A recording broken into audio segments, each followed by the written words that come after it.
Bonjour tout le monde. Aujourd'hui, on va étudier le schéma narratif. Qu'est-ce que c'est? C'est très simple.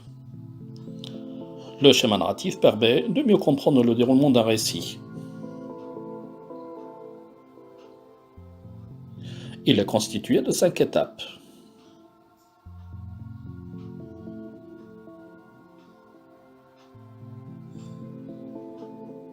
La première étape s'appelle la situation initiale. On y trouve les personnages, le contexte, le lieu et le moment.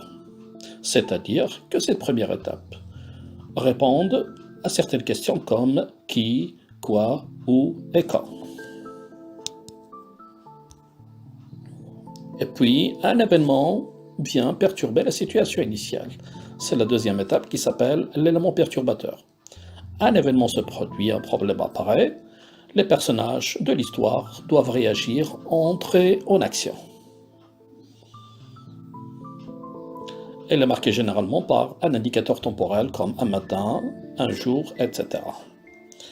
Les péripéties est considérée comme la troisième étape. Ce sont les différentes actions menées par les personnages et leur aventure.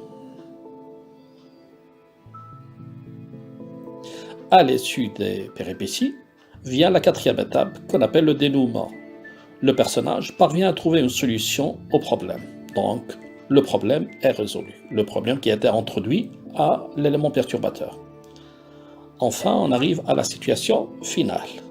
La situation finale, vous allez voir, on peut changer et résoudre de manière générale le retour au problème, le retour au calme. Elle indique comment les aventures ont changé et la vie des personnages, elle est transformée au bien ou en mal.